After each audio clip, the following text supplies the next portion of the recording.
Boa tarde, tudo bem com vocês? Nós hoje vamos estudar um pouquinho sobre o nosso conteúdo de história. E para iniciar, nós começamos aqui colocando o nosso nome completo, o nome da escola, que é a Escola Municipal Dr. Germano Norberto Rudner, também completo o nome, e a data. Toda vez que tiver essa página assim, esse cabeçalho, vocês vão preencher para a gente poder assim, organizar quais os dias que vocês estão fazendo as atividades. Muito bem. Então, quem assistiu aquela nossa aula pela Meet, nós conversamos muito sobre os portugueses e os povos indígenas, né? Que lá nas aulas passadas a gente já falou da chegada dos portugueses aqui no Brasil, que eles chegaram, né? E quem eles encontraram aqui? Os índios. E como que eles tratavam esses índios? Eles tratavam com agrado, porque os índios eram muito rebeldes, tá? Eles eram assim, violentos, e os portugueses chegavam aqui e traziam as coisas para eles, né? Agrado, como espelho, pente, machado, esses tipos de objetos que encantavam os índios, porque eles não conheciam, né? Então, eles foram tendo os índios para estar trabalhando com eles. E, em seguida, veio também a exploração da terra, que veio Cristóvão Colombo, quando ele chegou aqui nas Américas, ele queria, assim, expandir os plantios de alimento, a exploração de madeira. Então, eles foram trazendo os portugueses para cá, já tinham trazendo os escravos também, para estar ocupando esse território brasileiro. Aí foi aonde que Cristóvão Colombo, juntamente com os demais portugueses, com os espanhóis e os portugueses, eles fizeram o Tratado de Tordesilhas. O que era esse tratado? Esse tratado foi assim, eles fizeram uma divisão melhor das terras nas Américas, tá? Assim os portugueses preparavam a expedição. O que eles fizeram? Eles fizeram um tratado de Tordesilhas, dividiu essas terras onde alguém, a turma deles, ficava num lugar, o outro no outro, para não ter aquela competição entre si, certo? E foi justamente no dia 22 de abril de 1500 que eles avistaram esses índios, né? E que foi a descoberta do Brasil, que eles falam que Pedro Álvares Cabral descobriu o Brasil. Muito bem, esses europeus tentaram impor o seu jeito de viver aqui, mas eles não conseguiram com a cultura indígena, porque elas eram forte enraizadas, como a gente disse, que eles eram bem fortes, né? Eles eram assim nativos daqui e ao mesmo tempo eles eram agressivos, então eles iam com uma certa calma, porque eles eram muito, né? Então os portugueses ficavam um pouquinho de receio com eles. O que os portugueses usavam muito e abusavam bastante eram dos negros, que os portugueses traziam os negros para trabalhar, fazer o trabalho escravo aqui. Aí, em sequência, esses índios foram deixando assim, maus hábitos que temos na nossa cultura, foram contribuições herdadas da cultura indígena, como vontade de andar descalço, sentar de cócoras, tomar banho. Eu não vejo como maus hábitos, mas é algo que eles nos ensinaram, tá? Então, os índios tinham seus costumes e os brasileiros que foram chegando aqui, que foram vivendo aqui, eles foram vendo aquilo ali e foi aprendendo a fazer armadilha, a usar os tipos de plantas na medicina, tá? Então, os índios não tinham médico, eles não iam atrás de médico, eles não iam atrás de roupa, eles se viravam. Eles não iam em mercado porque não existia. Então, eles mesmos procuravam os frutos, tá? Esses tipos de fruto e de alimento eram deles. E na arte também nós herdamos o artesanato, porque como que os índios capricham naqueles artesanatos deles, hein? Na pintura do corpo, na confecção de objetos, eles usam palhas, eles usam barbante, fica uma coisa linda o trabalho deles, certo? Então, isso daí eles trouxeram e deixaram para nós.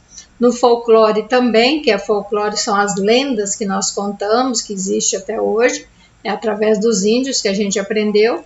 E já vem aqui uma tarefinha. Assinale com X nos primeiros povos a fixar residência no Brasil. Quem foram esses povos? Então, vocês vão dar uma olhadinha lá e ver quem são os primeiros povos que chegaram aqui no nosso Brasil. No texto 2 está falando da população indígena africana e afro-brasileira na história, aí já é do Paraná, certo? Já foram lá naquele tratado de Tordesilhas, com certeza já ficou uma região nossa aqui do nosso Paraná. Então essa população indígena, os africanos que estavam aqui e a luta pela igualdade dos direitos. Por quê? Tem uma questão que desde lá do início desse descobrimento do Brasil, quando os portugueses chegavam aqui, os espanhóis também, eles achavam que, por serem índios, podia ser tratado como um qualquer. E por ser negro, também poderia ser tratado como um qualquer. E não é por aí, né? A gente vê que eles são pessoas, são seres humanos. Eles têm que ter o direito, a igualdade e o direito igual para todos. Então, lá no comecinho desse descobrimento, já começou tendo alguns tipos de atrito, e esses padres jesuítas que vieram junto com os espanhóis na descoberta do Brasil, esses padres eram os que ficavam tentando catequizar, tentando reduzir tudo aquilo que eles estavam tendo de atrito entre eles, tá? Então, os padres jesuítas tentavam amenizar esses atritos que existia entre, se diz assim, os homens brancos com os índios e com os negros. E essa luta continua até hoje, tá? A gente vê os índios ainda sendo desprezados, a gente vê os negros também sofrendo ainda discriminação, tá? Então isso não foi só lá na época do descobrimento do Brasil, não, até hoje. Então aqui no Paraná, como foi falado ali no início, já começou a se fazendo as divisões de localidade. Então, os portugueses chegaram ao Paraná alguns anos depois, pelo litoral, e criou a vila de Paranaguá, que é lá bem próximo à praia, né? Que é porque eles vinham de navio, eles vinham navegando por ali e foram descobrindo por ali. E no Paraná destacou-se a erva mate, que era conhecida pelos nativos, que eles já usavam para fazer o chá há centenas de anos, tá? E com a Guerra do Paraguai, depois também foram impedidos de comercializar a erva mate pelo Rio Paraná. E hoje, olha, o que tem sido feito por essas comunidades indígenas e quilombolas, tá? O que tem feito hoje? O que a lei garante que protege esses índios, os quilombos? Esses quilombos eram os lugares que eles usavam para poder ficar assim, escondido, num lugar mais tranquilo, para eles poderem ter a vida deles sossegada. Mas o homem geralmente ia lá atrás e descobria, né? Então existe até hoje essas comunidades quilombolas, e ainda existe uma luta entre eles para eles poderem se livrar, né? Para eles poderem ter os seus direitos garantidos. Então leia o trecho do texto e responda as questões. Os espanhóis ofereciam encomendas para os índios Guarani que trabalhavam para conseguir facões, machados, espelho, canivete e outras peças. Tá? Lembra que a gente falou que eles ganhavam, quando eles chegavam aqui, eles tentavam conquistar os índios dando esses agrados, coisas assim, porque os índios não sabiam fabricar essas peças e eles achavam o máximo. E com isso, eles, enquanto os índios ficavam encantados com isso aqui, os índios esqueciam, eles chegavam e tomavam conta da terra, tomavam conta da madeira, né, da derrubada da mata. E os espanhóis ofereciam encomendas para quais os índios? Por que os espanhóis ofereciam essas encomendas aos índios? O que eles queriam em troca? Por que eles queriam agradar os índios? Porque os índios eram bravos, não deixavam mexer nas terras. Então eles tinham que dar esse agrado. E qual era a missão dos jesuítas? Os jesuítas eram os padres. Lembra que lá no comecinho a gente falou que eles tinham a missão de catequizar, evangelizar? E com base na leitura do texto, explica o que está sendo feito politicamente na atualidade para as comunidades indígenas Guarani. O que será que estão fazendo ainda com os índios, hein? Ainda falta muita coisa para fazer por eles, né? Leia o trecho do texto e marca X nas questões corretas. Os quilombos ficavam em lugares de difícil acesso, que eram os quilombolas, né? escondidos nas matas, formando aldeias onde os quilombos se dedicavam à economia de subsistência. Quando eram descobertas repressões, eles eram marcados pela violência dos senhores da terra escravo. O pessoal que sofria, era muito sofrido. Então, eles viviam em lugares muito, assim, subhumano, muito difícil, escondido na mata, para que os senhores, os donos de terra, não os encontrassem.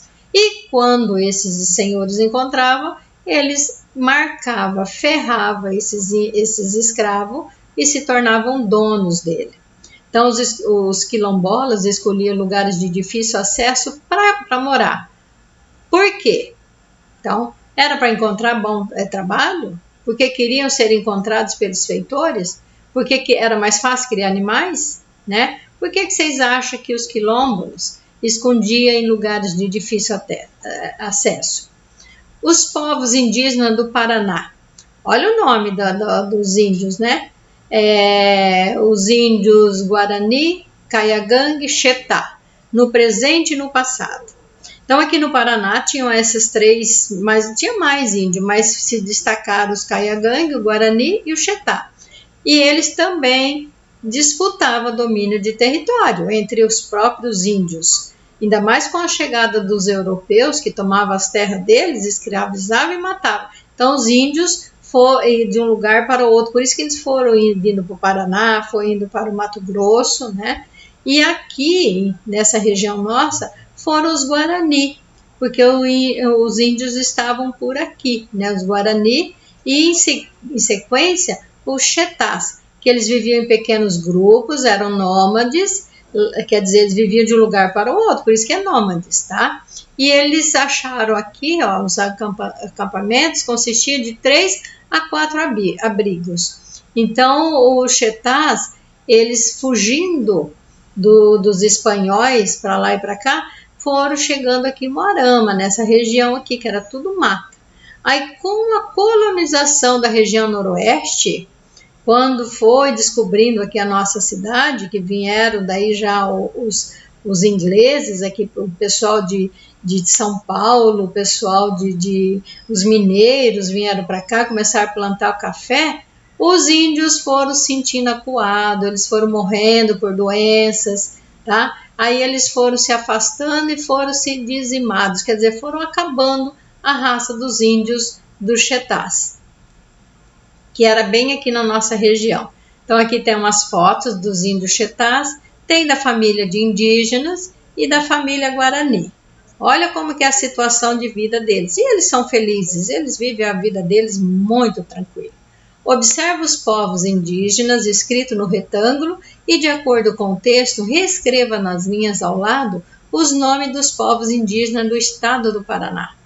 Então, olha aqui, vocês vão ver aqui e, de acordo com essas escritas aqui e o texto que tem lá atrás para vocês lerem, vocês vão vendo quais foram os povos indígenas do estado do Paraná.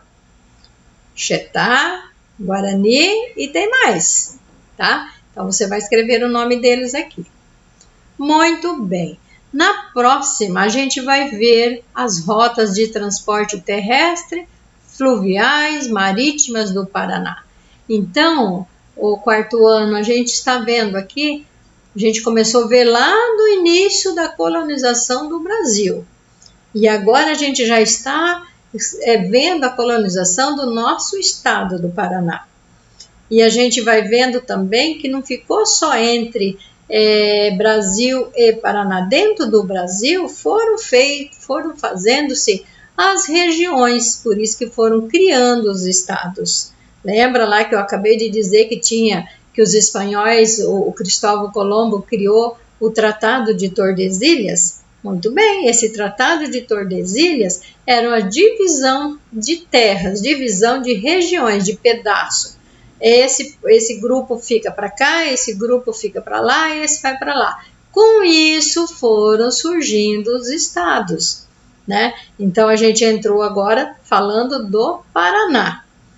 Então a criação do nosso Brasil foi assim, veio descobrir o Brasil, viu essa região toda, deu-se o nome de Brasil, Esse Brasil era muita mata, muito grande, foram vindo muitas pessoas, foram aumentando as pessoas, aí com isso foi necessário fazer as divisões de lugar. E o homem, como é muito inteligente, foi criando. Tem por isso que a gente vê hoje o município, o estado e o país, né? Eles foram criando essa política, essa administração, porque o Brasil era muito grande para ficar só na mão dos portugueses.